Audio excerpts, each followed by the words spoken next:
Asante Sana, brothers and sisters. But before I proceed, I would like to get permission from the elder in the room to do so. Proceed. Asante Sana, thank you.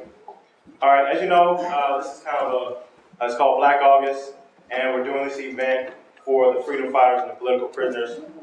What I would like to do to kind of start this event off is pour libation. So if I get the youngest person in the room to come up here, please.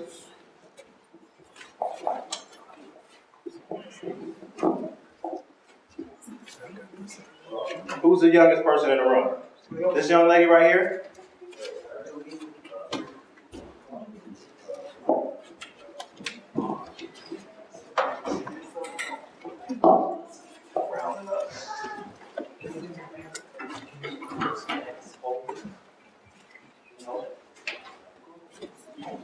You want to face the crowd? All right, and in keeping with our tradition, can I ask that everybody stand, please? In keeping with our tradition, we come together in one body, one mind, and one spirit, and we pay homage. We pay homage to the God of our ancestors, who governs the earth and whose power extends to the end of the universe. Let us say, Ashe. Ashe.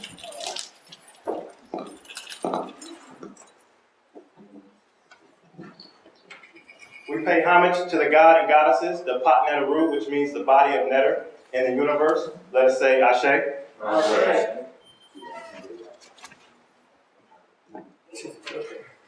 We pour water to the earth to symbolize the first act of creation, Sepi Tep, the separation of the divine waters of Nun, and the spirit's descension into the physical reality.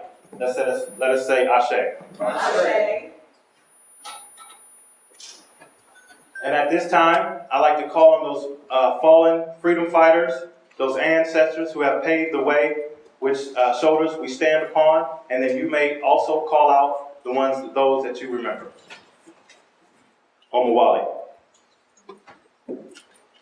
Mondo on ahead. Malcolm. Harriet Tubman. Nat Turner.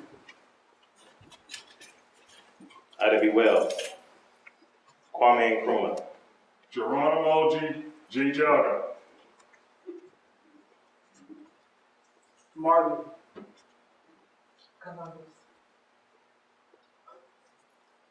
Albert F. Washington. And to all those that weren't mentioned but aren't forgotten, let us say Ashe. Ashe.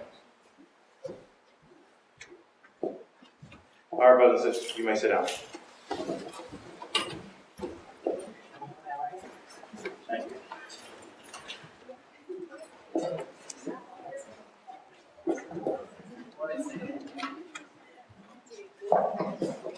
All right, at this time, I'd like to call up a good brother of mine. His name is Sharif, president of the organization, the Malcolm X Memorial Foundation. So if we can give him a good round of applause.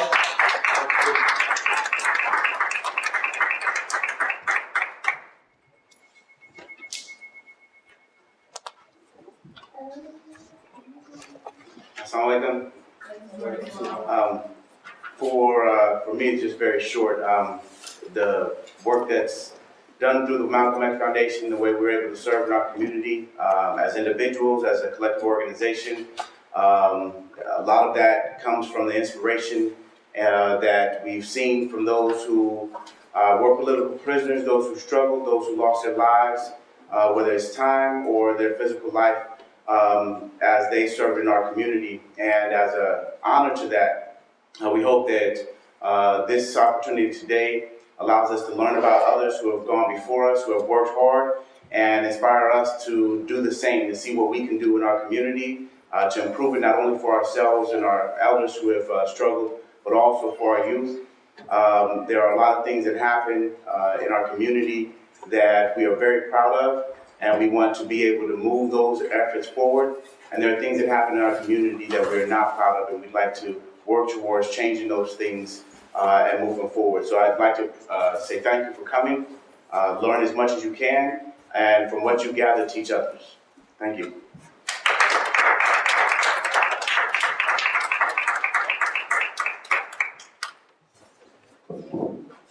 Asante Sana, brother. Now, at this time, I'd like to call up Nkrumah, who is going to kind of give you a brief introduction of what Black August means and why we're here today to, in observance of all of these brothers and sisters as far as political prisoners and freedom fighters. Give it up for Brother Nkrumah.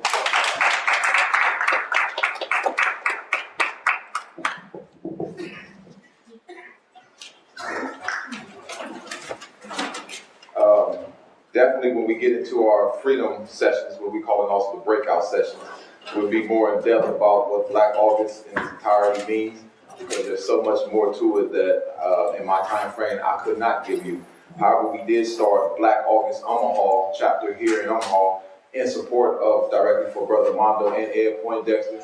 And also, as you know, that Black August in the nationwide had connected within the last maybe 14, 15 years with the hip hop community, because they was using the hip hop community and the movement and also the things that were going on with the young men in the communities, young black males, so forth, in the gangs and so forth, as a voice, you know what I mean? And so these two things were connected. So within the Black August movements, the Black August support, we also was doing concerts and events and things of this fundraising for the men. So in that connection, the Black August Omaha also means more to us in connection with Mondo and Ed and a lot of political prisoners, but it means something to us to be a stand-up organization that started for us to re-educate ourselves, recultivate our organizations that we call, what we call, people call gangs in the street, we call them unpoliticized street tribes, because they're in their tribe, they're in the streets, and they're unpoliticized. And we can have a forum that we can sit down and we can show you how the males can turn to men, and then we'll have that transition that we need to take care of ourselves. So Black August Omaha has another meaning that we would like to share with you, but there's a history that we will give you more in depth when we get into our freedom breakout sessions. So I'll definitely encourage you all to stay and get through those where the meat of this educational forum will be at, and I appreciate you for your time. Thank you.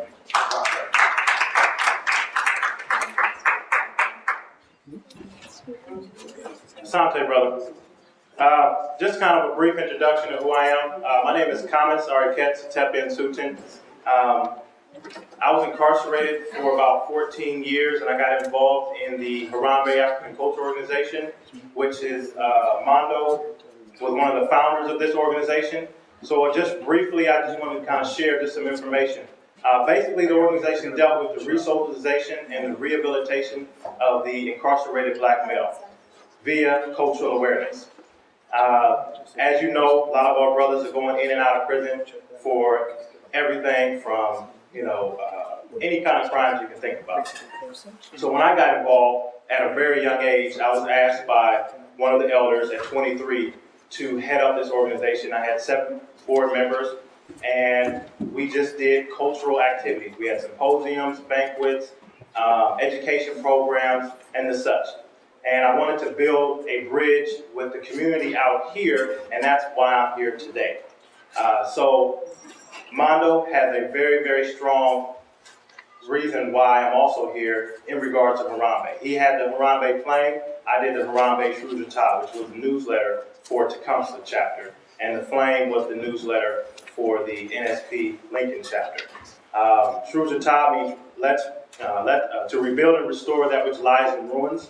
And via this particular newsletter, it gave us a voice to be able to communicate to the brothers and sisters out here in the community. So that's just a brief update. Also, October 21st is going to be our first official community Harambe meeting.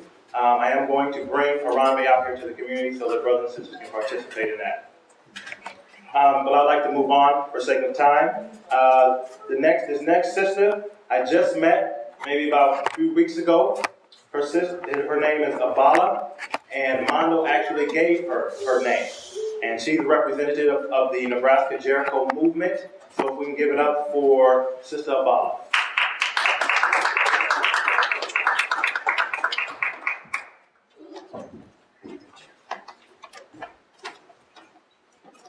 Assalamu alaikum. Greetings and peace from the National Jericho Organization and from the Nebraska chapter of the National Organization, of which I am currently co-chairing with the brother behind the camera on this side of the room, Elijah Ali.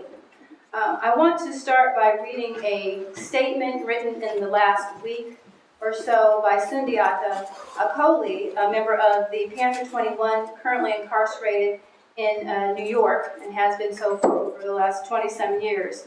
The Jericho organization put out a call to political prisoners to write a statement on what Black August meant to them, and this is what Sundiata said. Quote, "To me, the term Black August means the hottest, most intense part of the struggle. Black August events to me mean the commemoration of the fallen California freedom fighters, George Jackson, Jonathan Jackson, William Christmas, James McLean, and Katari Golden, all of whom were killed in California in the 1970s. Commemoration of Black August means fasting during daylight hours, studying revolutionary works, working out, wearing black armbands and wristbands, and refraining from boisterous, trivial behaviors for the entire month. Since its inception, Black August has been extended and broadened to include the commemoration of other notable Black struggle events that occurred during the month of August, and the commemoration of other deserving freedom fighters of all nationalities, and that's why you see all nationalities around the room on the pictures, who fell or were incarcerated in the struggles related to Black liberation and self-determination. Black August is now observed not only in prison, but has spread to the outside society, here in the U.S. and abroad. Black August means all of these things to me in struggle, Sundiata Acoli." And I don't know where his picture is, but his picture is up there on the wall.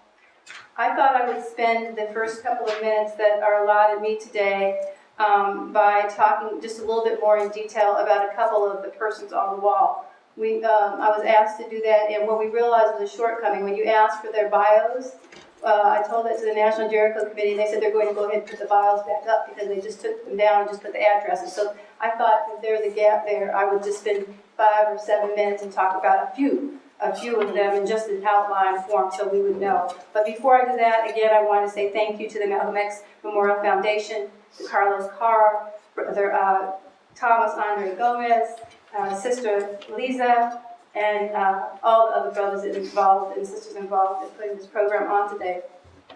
I think we heard a voice recording earlier of Mumia Abu Jamal, but we know that he was a member of the Black Panther Party and a journalist who in 1982 was shot when he was driving a cab.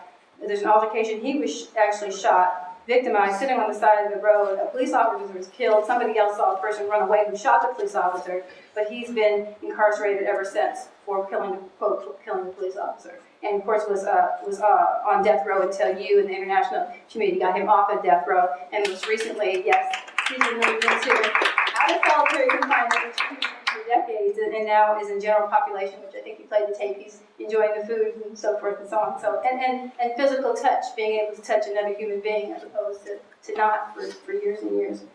Sundiata Acoli was a member of the, and I don't know if anyone can point where they are on the wall, but you can take a look around at some point. Black Liberation Front, member of the Black Liberation Front, and member of the Black Panther Party, part of the New York 21, Black Panther 21. He was caught in an ambush where an officer was killed, and as a result, he was charged with the officer's death and has been incarcerated since.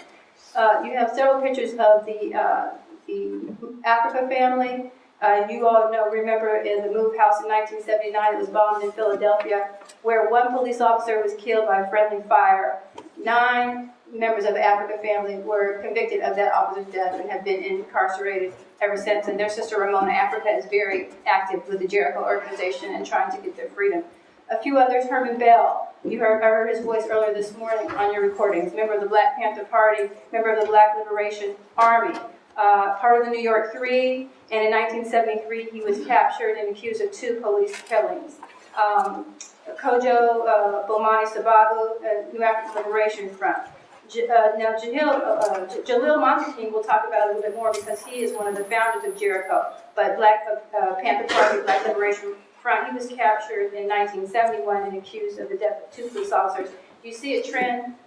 Right, because the reason that they say they choose the charge of killing a police officer because that's something that the community will support.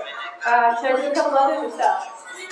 A couple others, Joseph Bowen, 1971 shootout with police. One officer died, and often these attacks come from the police. The police engage the activists doing their activist work, and there's an altercation, and more than one person died. There's deaths on both sides, but always the activist is in prison. Veronzo Bowers actually helped to start the Black Panther Party here in Omaha, Nebraska. He's now in, last I heard he was in Atlanta in the penitentiary, has done his time, at one time he was in California too, done his time, supposed to have been released by the and still the prison has held him. And the lawyers are filing paper after paper, and they can't figure out how to get him out. There seems to be a will refusing to let people go, even when they've served all of their time. A couple more. One who's not on the wall is Marilyn Buck, who is a white anti-imperialist activist. She passed, went to the ancestors last year, but I mentioned her because she was one of the persons who was charged with liberating Assata Shakur and incarcerated for that. Brother Marshall Eddie Conway, Black Panther Party member, convicted of killing a Baltimore police officer. He's represented by Thomas Ruffin, who is a lawyer for the Jericho movement. And so we've had a lot of interaction with Thomas Ruffin and with their group there in Baltimore with the events that are going on. Another anti-authoritarian Euro-American, Bill Dunn, he's accused of liberating a colleague from detainment again. Chip Fitzgerald, his picture, was it over that side, I think? Member of the Black Panther Party. Some people say he was one of the longest serving. He's been in since 1969. Accused of killing a security guard in LA. Some people say he wasn't even there in LA. He was in San Francisco, and so forth and so on, but the courts don't care. Another anti-imperialist white, David, was a member of the Students for Democratic Society. David Gilbert, originally accused of bombings and so forth with that group, got out, did his time, got out, joined the Black Liberation Front, now is accused of the deaths of, being involved in the death of 3 security guards, and is back in prison. But he's very active in Jericho, and he's one who called recently for political prisoner representation on Jericho's board, the steering committee itself. So he's another activist. Should I stop there? Of course, we know Mondo Langa, also and Ed Poindexter, accused of killing police officers. But they all have a story, and all of them are warriors. Of course, you know Matula Shakur as well, because he's the stepfather of Tupac Shakur and husband of Rafini Shakur. So I will stop by just giving a couple of pointers about what is happening in other places around the country in terms of Black August. And we know that I was just a kid then. I was in 1970, August 7th. On August 7th, 1970, just days after his brother was sent to San Quentin and sentenced to life, Jonathan Jackson, and I think that Brother Krim will talk about this more, Jonathan Jackson, 17-year-old, upset and very politicized, but did not want his brother to do life in San Quentin. Went to the Marion County Courthouse, kidnapped the judge, took it hostage, and demanded the release of his brother. We know he was gunned down, and that is one of the things that we're commemorating, is his courage in trying to get freedom for his brother. And then after that, on August 21st, we're now on, I think, the 41st anniversary of George Jackson's murder by prison guards there at San Quentin. So I just want to say, in tribute to these brothers, you're in the tradition of George Jackson, who I believe is the founder of the Black Guerrilla Family Prison Organization, to try and politicize other prisoners into being political, and then to go out in the community and do what you brothers have been doing out here. So in addition to this event that is happening here, there is a Black August event going on in D.C., another one in Orange County, LA, picnic and potluck for political prisoners in Oakland, and in Santa Cruz. There's protests for grand juries, which are hauling in activists and questioning activists for no reason but harassment. So there's a support group there that's throwing protests on behalf of them for Black August. And in Pelican Bay, hunger strikes that happened on last year and have been kind of ongoing. There's now an assembly bill. One of the legislators there have written a bill to try and lift a ban on news people reporting on the conditions in the prison and the hunger strike. So I greet you again in peace. I look forward to talking with you more about the Jericho movement, and thank you again for allowing me to share this event with you.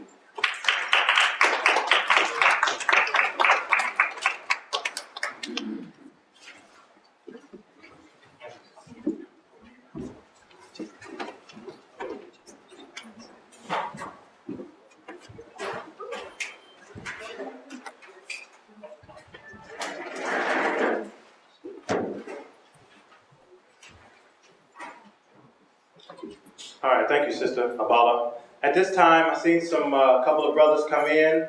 One in particular is at the back. I think I met this brother first time, maybe like 2003, inside the joint in Tecumseh.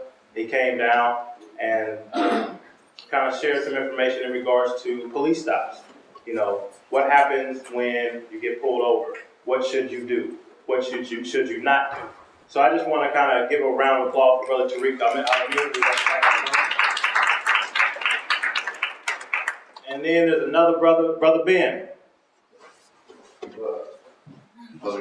Hey, can you give 2 words to the people? This brother right here, met this brother. We literally went up to Lincoln Capitol, put together a 100-foot banner, free Mondo and Ed, no permission, just did it. And this was a brother that kind of facilitated that. So I just want you to share some information with the brothers and sisters in regards to your history, background, specifically with Mondo and Ed. Okay. Let's do it up for Ben.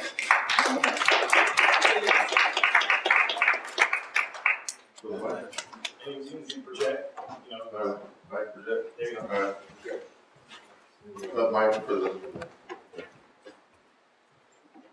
So yeah, I'm Ben Jones.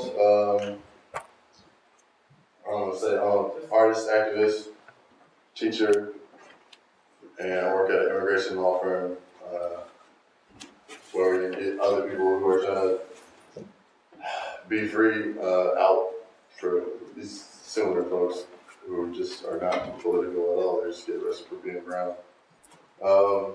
That's the issue, kind of. So anyway, I don't know. I ended up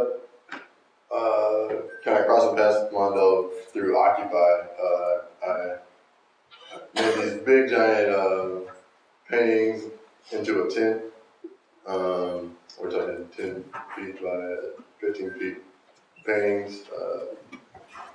Then started painting. This is when Occupy was just first kicking off. This is in Lincoln, Nebraska.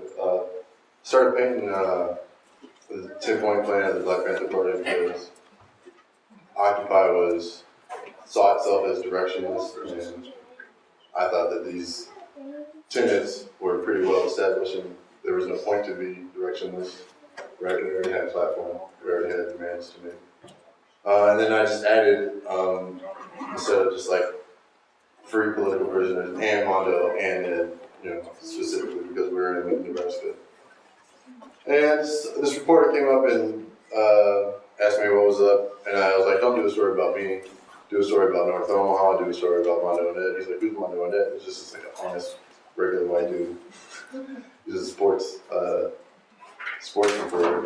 And so he did follow up, and he met up with Mondo, and through his correspondences, I ended up meeting Mondo. And I ended up with, long story short, Mondo's art collection, some of which I brought. These are posters that Mondo had when he was first locked up. He was locked up when he was a kid, younger than I am. That's artwork specifically by Emory Douglas, who was the Minister of Culture for the Panthers. My favorite artist, actually. And there's also artwork by Mondo himself there, just a couple of pieces. Aside from that, yeah, we mix art with activism, some of which you'll see outside later on. That's all I got. Okay. All right. Appreciate that, brother. All right, this time, I would like to get Brother Tim and Tariq to kind of tag team in regards to giving us an update on the current case of Mondo and Ed. If Brother Tim, if you want to go first, or Tariq first. Tariq first? Yeah. Okay, Tariq. Give it up for Brother Tariq Alameen.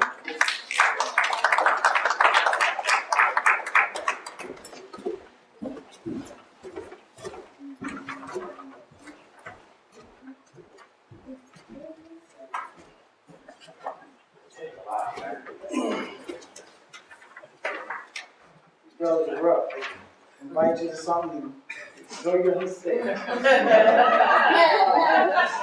The only update I can give right now is we're still, the case for Ed Mondo, we're still active as far as trying to seek some kind of solution to get them out of prison. What we're hoping to do this year, we want to see, we're at a point where the only way to get back, I shouldn't say only way, well, the main way to get back into court is through having some type of new evidence that hasn't been introduced in the courts yet. So what we plan to do in October, the Nebraskans for Justice are having an event up here to where part of that it will be trying to solicit folks in the community. Leading up to that, we will be putting out ads and that, trying to get people who might have something, might have a story that wasn't told back in 1970, 69, 70. Because there's a number of people who said they had something to say, police turned them away, or the mayor or somebody sent them away.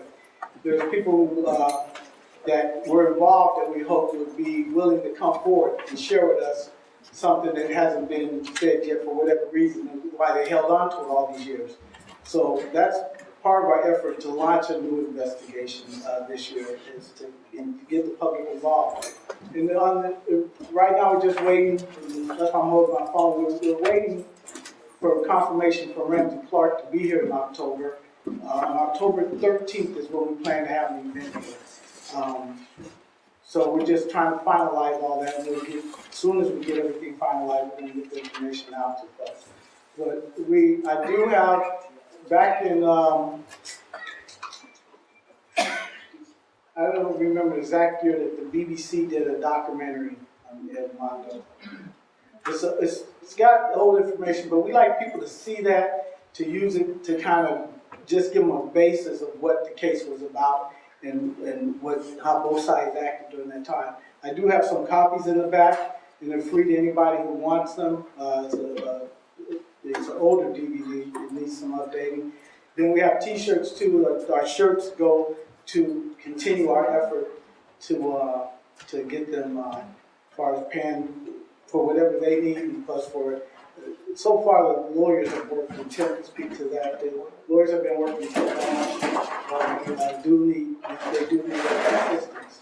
And so really that's all I have for now, is that they just want people to know that it's active. And if any of you might know anybody who was around at that time, please, we don't care how little they might think their information is, or if they think it's important or not. If they give it to us, we have investigators who will go out and do the follow-up and try to see if it goes anywhere. So anything people have, we wish they would bring it to us and let us work the case. Thank you.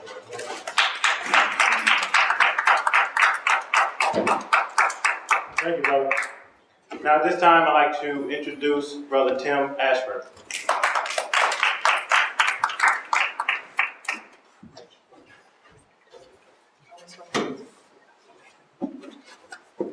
Good afternoon. All right. I'm one of the few people here who actually brought some notes, so I'm not going to try to keep you long. If most of you don't know, I'm the attorney for Mondo.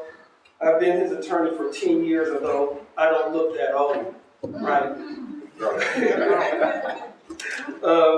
Well, my name's Tim Ashford, and I'm going to talk to you briefly today about the case, but I'm also going to tell you a little bit about myself. And the theme of my speech today, and I'm not going to try to stay long, is what our brother Malcolm X said, the ballot for the bullet. In case you haven't learned or heard or are aware, I am running for state senator in District 13. There are two ways. There are two ways in which you effectuate change in this country. You either attempt a violent overthrow, which you cannot do with all of the United States military might, or you run for an elected position, which is what I chose to do. So, in that respect, I tell people we have to learn what Malcolm X said, the ballot or the bullet. Now, I'm going to explain to you why it's important that this organization, and I'm going to give you a little hint, there's going to be a new political action committee formed around the first of the year. And we're going to be seeking members from people who want to make change in the criminal justice system. I plan to win my election in November, but even if I don't win, there's still going to be a new political action committee formed. And the reason is, Omaha, Nebraska is one of the only places in the United States where you don't have an African American political action committee. That's why you get this nonsense that happened with the OPS school board. A political action committee made up of people with common sense would have screened people who would get on the school board and get in city council and get in other government offices and act the way they do. Now, let me give you an example. Freedom Incorporated. They've had some problems recently, African American Political Action Committee. They've elected every black Democrat in the Kansas City area for the last 50 years. My brother, Michael Ashford, he's an elected state representative in Ohio. They have an African American Political Action Committee, which works sometimes with the Democratic Party, but more than often, not with the Democratic Party. The ballot or the bullet. It's nice that we have these gatherings, but what are we going to do after these gatherings? We have to go with the ballot or the bullet. Malcolm X gave us the roadmap. He told us we have to do the ballot. I see these two brothers here. Both of them are ex-cons. I went down to the state Democratic convention, and I was not well received because I told them, you don't have anybody here who shares the same background as your President Barack Obama. Black, African American, and an attorney. There's 100 black attorneys in Nebraska, and you can't find any of us? Now, with that being said, the ballot or the bullet. And I have a group of friends who are attorneys, and we've decided there will be a new political action committee, and we're going to count on people who get it, or who give us their support. And two of those people sitting right here, Mr. and Mrs. Carr. They get it. They understand. And she knows what I'm talking about. It's not about the people at the top. It's about the soldiers at the bottom. That's right. That's right. Now, being soldiers here, you all understand the importance of supporting Mondo and Ed. And I'm glad you came together for this event. And I hope you stay together. But we're going to contact you when this new political action committee is formed. Because you got to understand, the ballot or the bullet. When you're talking about the ballot, you're talking about elected officials. The job of freeing Mondo and getting justice for all prisoners. I spoke at Harambe over in the Omaha Correctional Center. The problem over there and the problem here is the laws that are on the books. A political action committee can help that. That's how you help. It's the ballot or the bullet. When your politicians know you will organize 1,000 people and you will vote them out, when you go and ask them to free somebody or you go and ask them to change the pardons board, oh, you had their ear then. So in that respect, and earlier, there was a mention of the BBC broadcast. It occurred in 1991. They highlighted 3 people. The British Broadcasting Company highlighted 3 people. Geronimo Pratt, who has become free, and he's deceased. Mondo, and Ed Poindexter. Now, briefly, when people talked about courage in our society, I think of my hero, Harriet Tubman. watched the movie of Harriet Tubman. The first slaves she tried to take to freedom up north, one of the slaves said, wait a minute, I can't go. I gotta go back. I'm scared. Harriet Tubman said, I can't let you go back because they'll torture you and they'll get our location. So I have a choice. My choice is you either go with me now or I have to kill you. What's it going to be? Of course, the slave decided to go with Harriet Tubman. Now, I'm a licensed attorney. I've been practicing more than 23 years. I'm licensed to appear before the United States Supreme Court. I've argued before the 8th Circuit Court of Appeals. I've argued before the Nebraska Supreme Court. I've done more than 150 jury trials. And I don't have to make those decisions of whether or not I'm going to kill somebody on the spot. All I have to do is to write a brief to assist political prisoners who are incarcerated. I don't have to make those life or death decisions. And I tell people, it's important that we keep our focus on attempting to free people who this system has designated as a political prisoner. And somebody asked me the other day, as I was running for campaign, I used to be a prosecutor. Now I'm a defense attorney. They said, well, how can you be a defense attorney? I said, you know what? Wouldn't you like to have a society without defense attorneys? Yeah, we could have a society with just prosecutors. You know what they call that? Nazi Germany. All right? So, don't talk about defense attorneys. We are here and we balance the system, especially when the system uses all its weight and might to incarcerate people who it feels are politically against this system. That was the case of Mondo. Now, I've known Tekla for a couple of years, and she's asked me, she said, Tim, when you get up there, read a little portion of some of my writing. I'm going to do that. I'm going to be brief. I'm not going to read it all. But I do have the first one to get a setting for everybody and what I observed. And the background here is, I was 10 years old when the riots occurred in 1968. I just gave away my age. But I was 10 years old when it occurred. I saw that. I saw the Mondo and the Poindexter case. I watched it. I thought it was unfair at that time. And as I got older, I went to law school. I didn't think much about the case. But I had a roommate. He said, I want to work on a case with this guy named Lennox Hines. And I'm in law school. I said, who's Lennox Hines? Well, Lennox Hines, for you that don't know him, he's the Johnny Cochran of political prisoner cases. He's well known. He's argued before the World Court. Now, I get on the Mondo case, and Lennox Hines, I have the opportunity, and I worked with him for the last 10 years on this case. He's a great attorney. So is Bob Barker. So are the other attorneys. But what's quietly kept is we have a number of attorneys who work behind the scenes.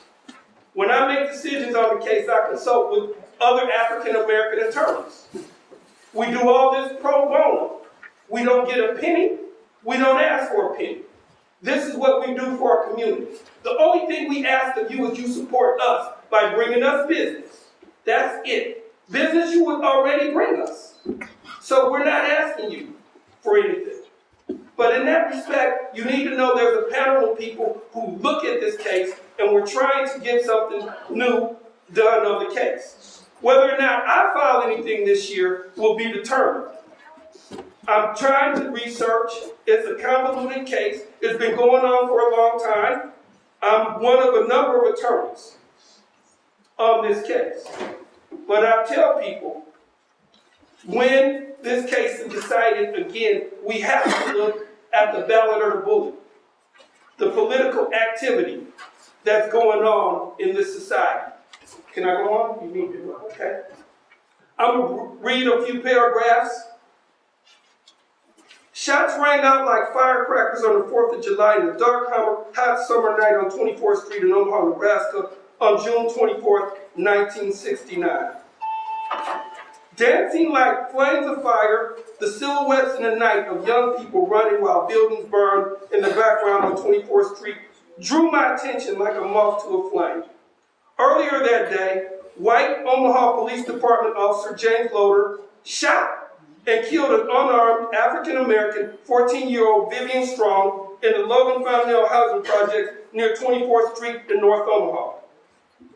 During the next 48 to 72 hours after the killing, the Freedom Pride fighters, which were comprised of many young blacks, confronted the police on 24th Street with bricks, bottles, and setting numerous buildings on fire in protest of the police killings. After dark that night, people gathered on a very noisy, busy 24th Street. I slowly walked down the long sidewalk of my house at 2110 Ohio Street, which was a few blocks from the commotion at 24th and Ohio Street. As a curious 11-year-old, I stared at 24th Street and I did not understand that I could have been shot by a straight bullet.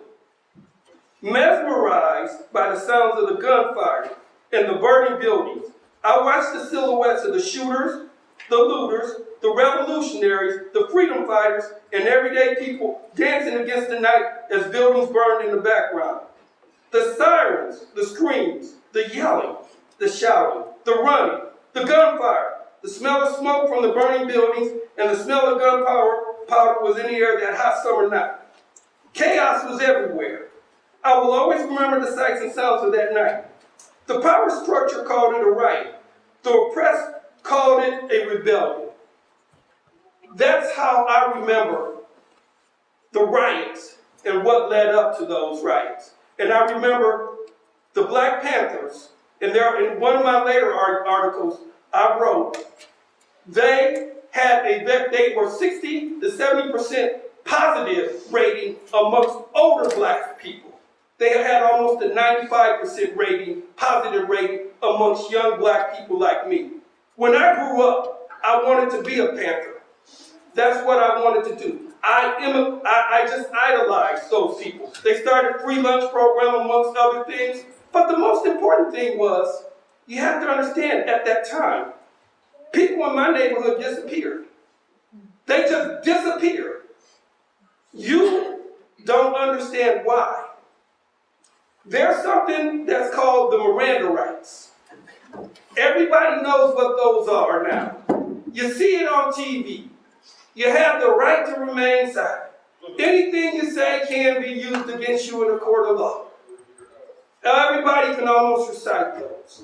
That law was enacted in 1966. We didn't have Texas. We didn't have faxes. We didn't have all the things we have now, cell phones. So when they printed that law and sent it to Nebraska, they didn't utilize it until maybe 2 to 4 years later. So police officers during the whole 60s in Omaha, Nebraska were under the impression when I stop somebody, I do not have to read them their rights. And I will hold them until I determine they haven't committed a crime. And they did that to black people in my neighborhood. One vivid example I remember, which really encouraged me to go to law school, was a guy down the street, him and his wife. They were an older couple. He disappeared one Monday. Just disappeared. Next thing you know, the next Monday, he comes strolling up the street. His wife was livid. Where have you been? The police arrested him, held him. He couldn't make a phone call. Didn't read him his rights. Then decided he didn't commit a crime, and they let him go. That's what made me go to law school. I said, when they come and get me, at least I want to know the law. That's right. So in that respect, you had people who organized, who were part of the Black Panther movement. They had went to Vietnam. They had fought for this country. And they came back and they wanted to protect themselves against the military that was here, the oppressive military called the police officers. And they still are oppressive in our community if you haven't been watching the headlines.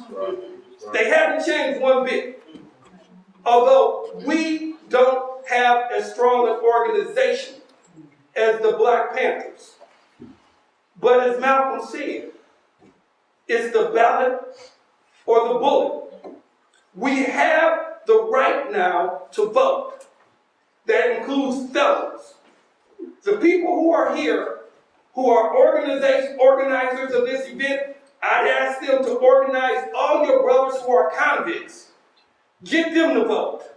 You'll have a voting block. We want to vote. And we want you to vote. When you vote, you do, whoever gets elected in District 11, you do them a favor. Whoever gets elected in District 13, you do them a favor. You help them by showing up to vote.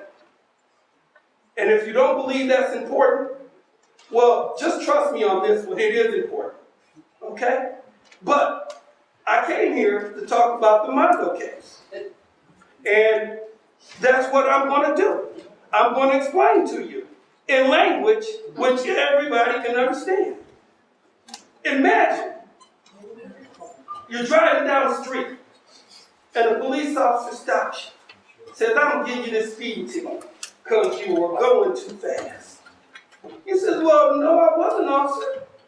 I'm going to go ahead and fight this ticket. And he says, sure, I'll see you in court. You show up for court on Tuesday, and when you show up for court, you and the officer are the only one in the room. Okay? So you say, yeah, let's get this show on the road. Okay? So the officer says, okay, we're going to have a trial. And you say, okay. So he says, excuse me for 1 minute. And the officer walks behind the bench and puts on the robe and says, okay, defendant, tell me what you got to say. So the officer is both the judge and the guy who wrote you the ticket. Are you going to get a fair shake? No. Well, our Board of Pardons operates just like that. The Board of Pardons, which Mondo and Ed have to appear before, they operate just like that. The Attorney General sits on that board, and he's the guy, his office, I face in court. How can you be both judge and prosecutor? If other countries in the world did that same tactic, we would call them, we would say they're violating people's human rights. We don't do that because it's the United States. That's one of the issues that was in the Mondo case.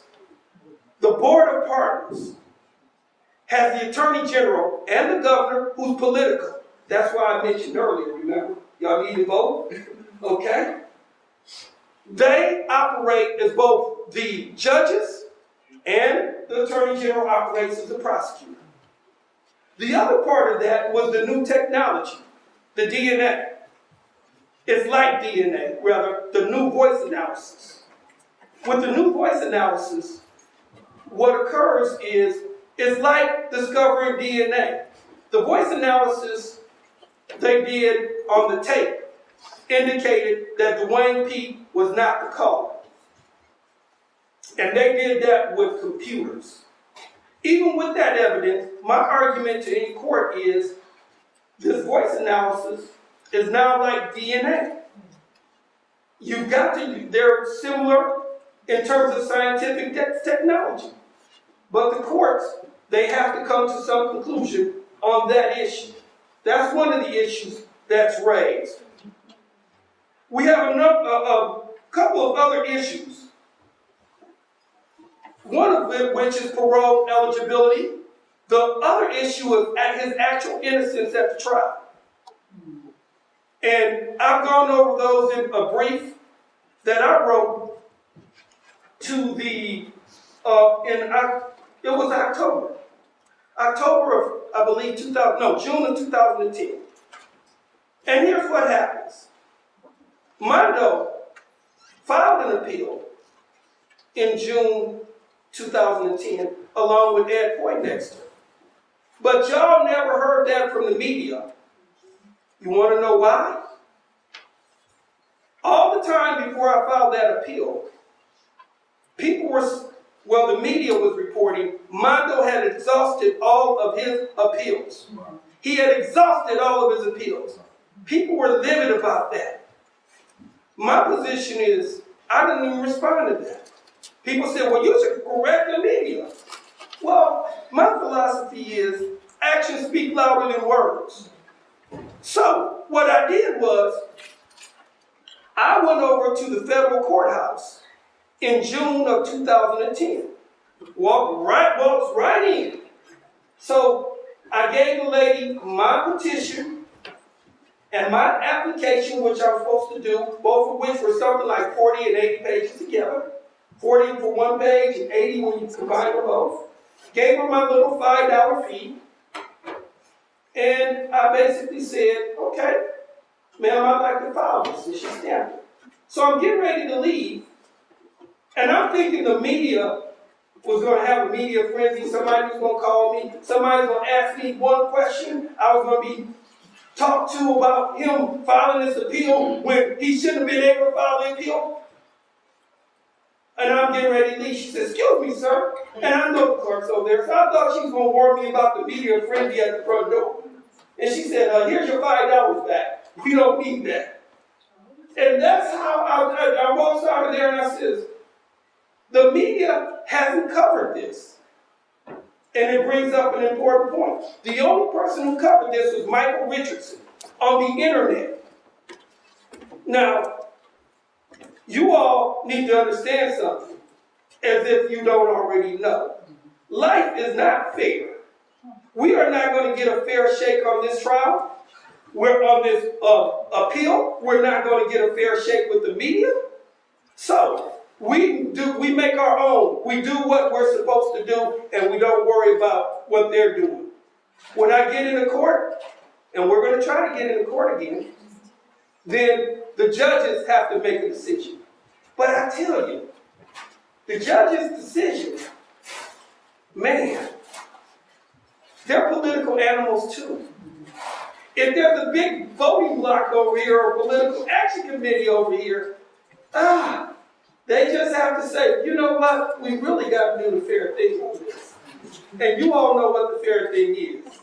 So what I'm telling you is, although I'm talking about Mondo briefly, the most important thing that you can take from this function is what Malcolm told us, the ballot or the bullet. And political strength equals results. Okay? So if you want to make sure that your voice is heard and that your opinion is heard, you need to organize politically, and you can do that by another body, but you need to make sure that you grow as strong as other political action committees in other parts of the nation. I'm going to do what I have to do and what I want to do on the Mondo case. And that is represent him zealously within the bounds of the law. As a defense attorney, that's what I'm going to do. I've always believed he was innocent. I've always known he was innocent. I've known that this was part of Operation COINTELPRO. And they framed Mondo. They framed Ed. They framed Geronimo Pratt. That's what our government does. J. Edgar Hoover.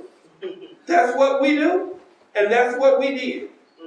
So, our job as a group is to stand together and to do the best we can to free Mondo. Thank you for your time.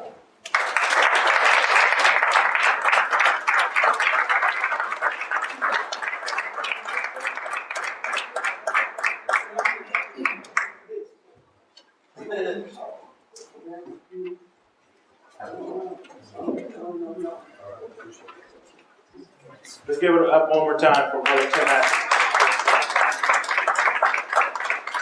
All right, At this time, we have a brief announcement by Brother Tariq Alameen. He just got some good news. As I said before, we're trying to confirm information for the event we're going to hold. The event will be held here on October 13th.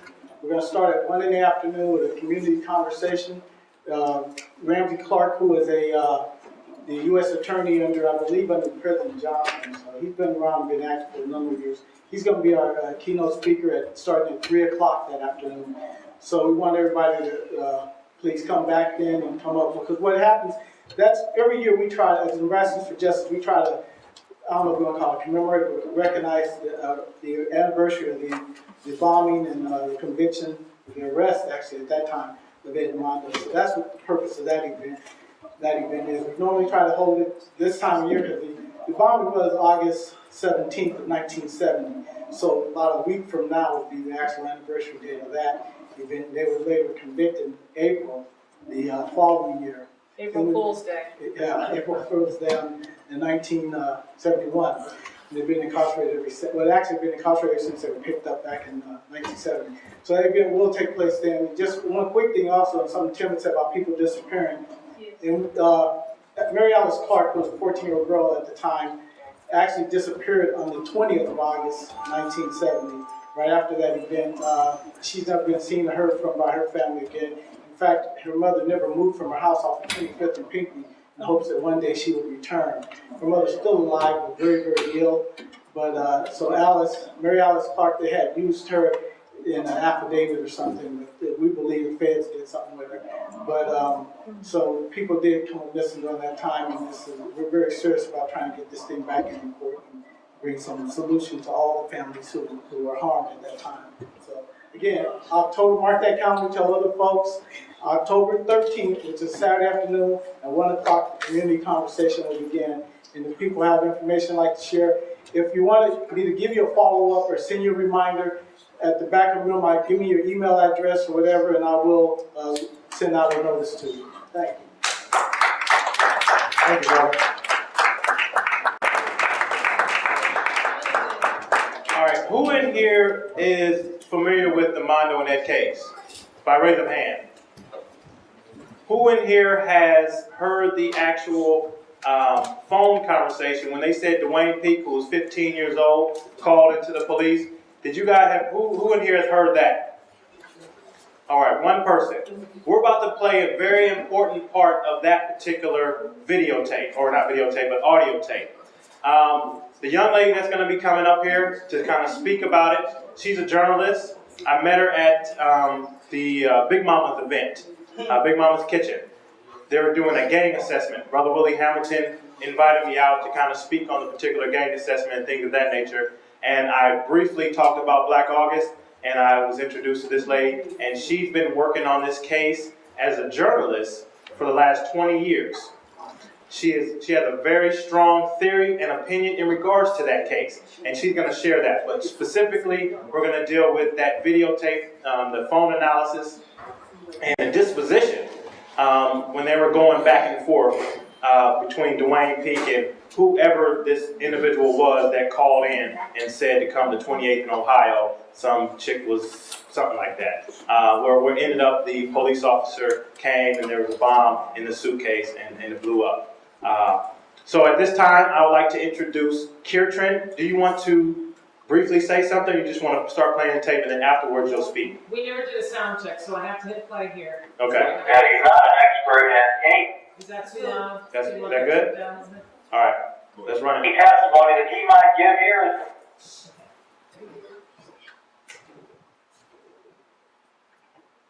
All right, so here, I'll show you what to do.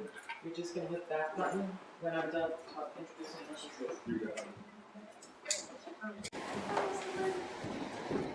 Let's give it up for Kirtrin.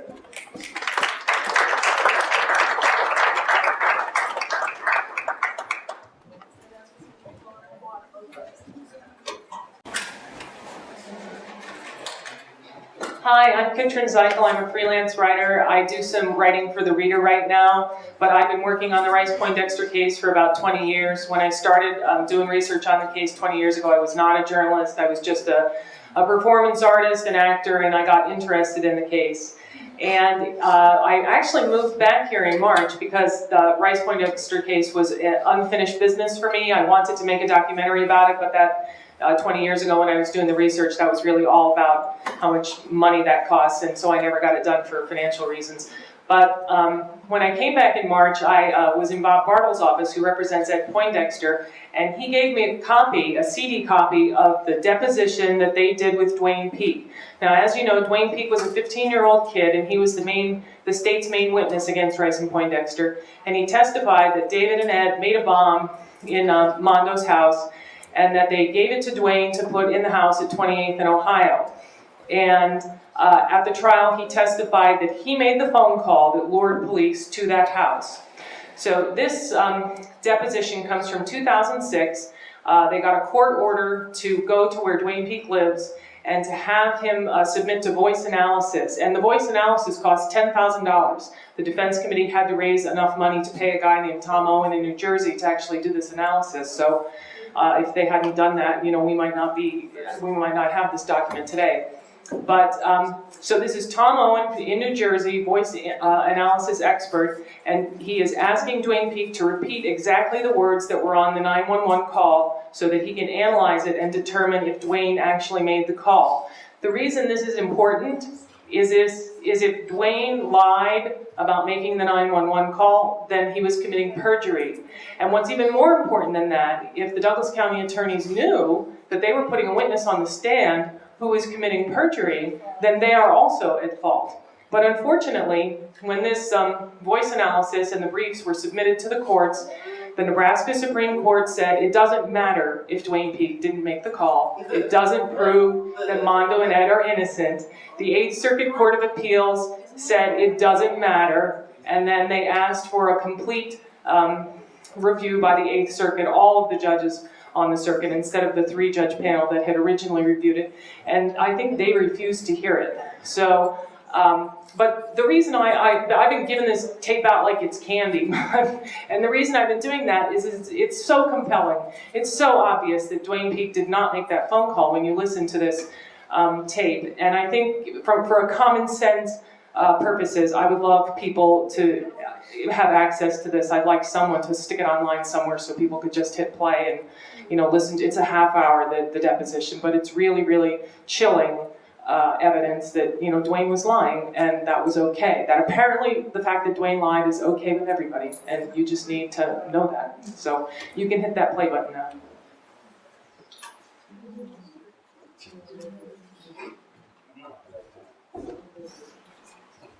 This will go on for like 10 minutes, and then I want to just play you a little snippet at the end. I'll do it.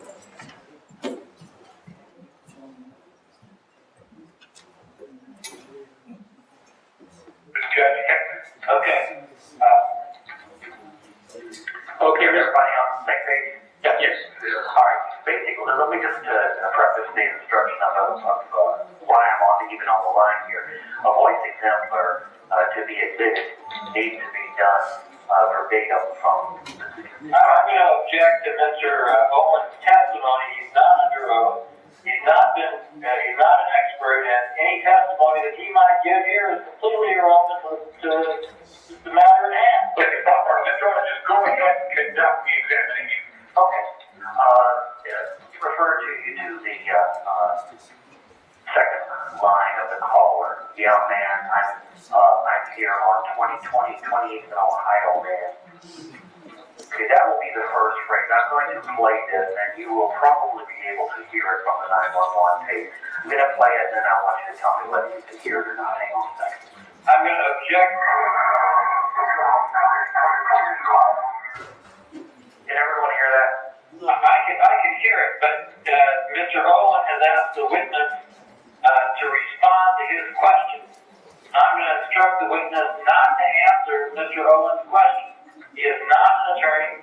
He is not a party to the proceeding. And you have no standing whatsoever to instruct the witness to do that. So you made your objection. Well, and moreover, he hasn't asked the witness any questions at this point. He asked the witness to confirm whether he heard it. The question will be asked by Mr. Swiffer. Were you able to hear that portion of the tape recording? Okay, what's your next instruction, Mr. Owen? I'm going to ask Mr. P to take those words in the same manner that they're said on this tape. Okay. He needs to get, I can barely hear him when he speaks, so wherever he's sitting, he needs to get closer to the speaker hall. Okay. Mr. Owen, can you, to the best of your ability, read that first sentence of the caller in the same manner as it was played on the tape, please? The words are, I'm here on 28 in Ohio, man. Okay, and he has that in front of him, so go ahead, sir. Yeah, man, I'm here on 2028 Ohio, man. Okay. Let me play it for you so you can hear the way it's being said on the tape. Hang on one second.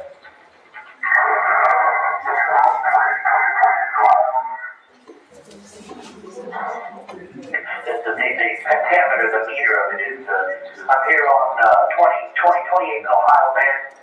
Okay. Can you repeat it with that same pentameter, Mr. P? You want me to attempt to put it as it said? Yes. Yeah, man, I'm here on 2028 in Ohio, man. You don't have to say, yeah, man. Just, I'm here on 28 in Ohio, man. Can you say that phrase again? I'm here on 2028 in Ohio, man. I'm here on 28 in Ohio, man. I'm on 28 in Ohio, man. Okay, that's better. Let me just play it again for you, see if we can get it a little closer.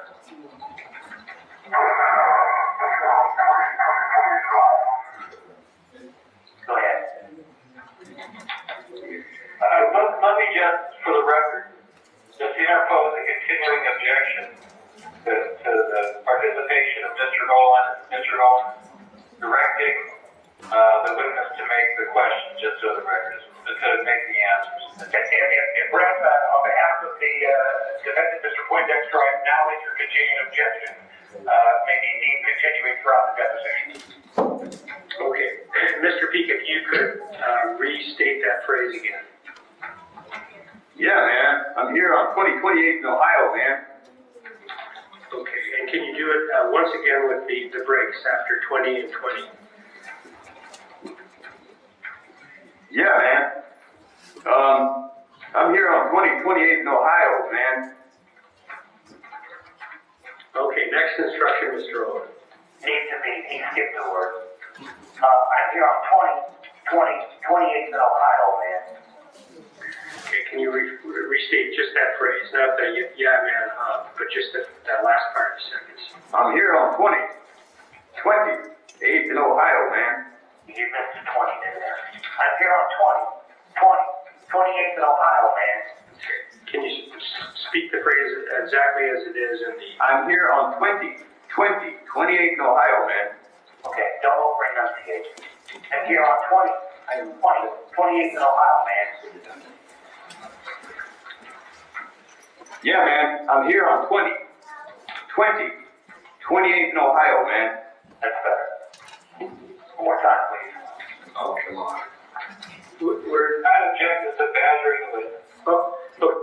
Okay, I'll stop it there because I can see people are getting a little restless, but you get the idea. Dwayne Peake's voice as a 40-year-old guy or 50-year-old, what he is today, sounds nothing like the voice on that tape. And but anyway, at the very end of the tape, he makes a statement. He wanted a statement read into the record that said that everything he said in 1970 was true. It was factual. There was no coercion, and it was, of his own free will. So you see what these guys are up against, because you have this kind of evidence that someone is lying, and it doesn't matter. The mountain that they have to climb is quite high. So, Can I ask a question? absolutely. Did he seem to have been, I'm saying Dwayne Peake, Yes. did he seem to have been coerced and threatened or something, manipulated, or was he paid, do you think, or? Back in 1970? Yeah, and during the voice analysis. Oh, to enter the voice analysis. When he had to do the voice analysis, it was by court orders. the attorneys for, it was actually Ed Poindexter's attorney, Bob Bartle, who obtained a court order because they knew where Dwayne lived, and then they wanted him subjected to voice analysis, because this was their one thing that they thought they could prove. They could prove that he didn't make the call, and then what they hoped was they could get back into court, and then when you get into court, you can do discovery, you can subpoena records, and you can subpoena witnesses, and that was what they wanted, get back into court so they can continue to do investigation and try to prove that they didn't do this. And because it didn't matter that Dwayne didn't make the call, they couldn't get back into court. But So, Dwayne said he did make the call. yeah, oh yeah, he did. So he's holding to this day. Absolutely, he is. And at the very end of the tape, he makes this statement that says, everything I said in 1971 is true, it all happened, I wasn't coerced, I did it of my own free will, and it's all true. So to this day, he is standing by his testimony. What would be his motivation if it's not true? Hopefully, Tarek, on the 13th, when they have their forum, I think that perhaps there'll be more presentation of evidence, and we can throw around theories, I don't know. You can theorize about this case all day long. It's so complicated and frustrating. But he was a 15-year-old kid, and when I talked to Ernie Chambers about this case 20 years ago, he told me that he didn't think Dwayne Peake had anything to do with the bombing. He wasn't even sure that he had a suitcase that day. But basically, Dwayne was seen with a suitcase during the day, all day long in North Omaha. And because it was a suitcase bomb, and it was actually over that weekend, there's some question as to whether he was seen with the suitcase on Saturday or Sunday, but the bombing was a Sunday, Monday. So he had a suitcase. His reason for having a suitcase was that he was collecting his belongings from all the different places where he stayed, because he lived with his dad, but his mom had just died. And he stayed with cousins and aunts and uncles and friends and whoever. So he's collecting all his stuff from all over town, and he's supposed to leave the state to go join the Job Corps. And so he's collecting his stuff, and he has a suitcase. He's going to leave for the Job Corps right around the time of the bombing? Exactly. So when Dwayne Peake, Dwayne Peake had a suitcase that weekend, he became the prime suspect. So, but the thing about the bomb is, what you have to understand is the bomb was made in like an American Tourister kind of hard suitcase, and they had to drill a hole in the bottom of it, according to the testimony from the trial, that the kind of bomb it would have been. And so there was a hole drilled in the bottom of the suitcase, and there were wires sticking out of it. And the wires would have to be, you'd have to take a nail or a thumbtack and nail it to the floor and lay the suitcase down, or position the suitcase in such a way. That wire was going to a clothespin, and there was a piece of wood attached to the wire that held the clothespin apart. And on the insides of the clothespin were two thumbtacks. And so the wood prevented the clothespin from making an electrical connection. If you pulled the wood out of the clothespin, the two thumbtacks would join, send a spark to, or an electrical signal to blasting caps. The blasting caps would explode. They were embedded in some dynamite. What I really would love to do is make a dummy replica of this bomb with something that isn't dynamite but weighs the same. And I take together 3 cans of tomato paste, because it was big chunks, big sticks of dynamite. And so each of them weighed about 2 pounds. And then I tried to tape 3, fake dynamite things of tomato paste into a suitcase where I'd taken the lining out and stuffed it full of newspaper, and it had a battery in it, a big battery, not a little battery, but a big battery. And this kid is supposed to have carried this live bomb with this unbelievably hair-triggering device.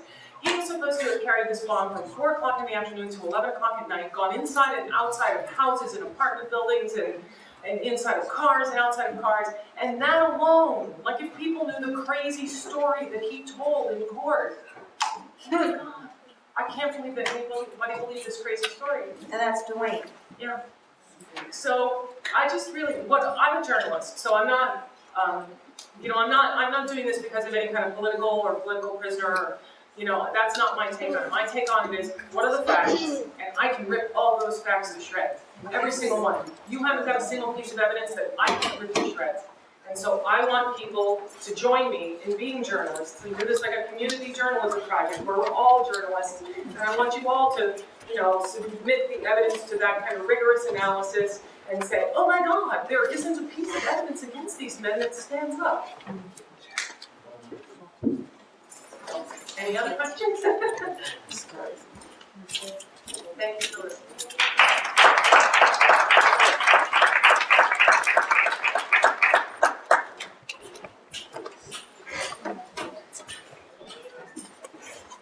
Just real quick, I noticed people are starting to move around and leave the facilities and things like that. Two things going on that we need to support. We didn't do this just to showcase the political prisoners. We also want to support the political prisoners. And there's a couple of ways you can do that. First of all, at the table where Brother Tariq Al-Amin is sitting, there are DVDs and T-shirts available for purchase, which goes directly to Mondo and Ed.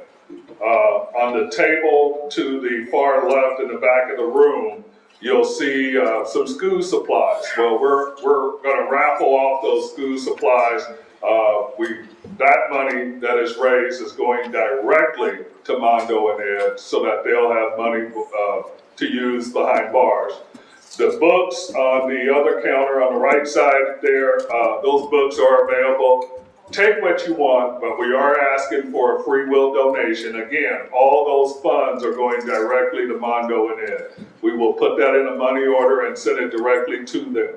Also the last piece, on the back counter, there is a petition there to reopen the COINTELPRO investigation. Now, Black America has to be politically attuned that not only do we have a black president, but we also have a black attorney general. The attorney general has the power to reopen that investigation. What we want to do is start to collect signatures to send to the attorney general to reopen COINTELPRO so that we can hopefully get a lot of the political prisoners you see along the wall, including Mondo and Ed, out of prison based on the fact that they were entrapped through this program called COINTELPRO. So if you will like to purchase a raffle ticket, we initially wanted $5, but whatever you're willing to give, we do have the little grab bags, and I believe there's only 8 of them left back there, but we do have the little grab bags left. If you just want to make a donation, that's fine also. So just let us know. I'm going to go ahead and turn it back over to our MC this afternoon, Brother Collis, and thank you very much.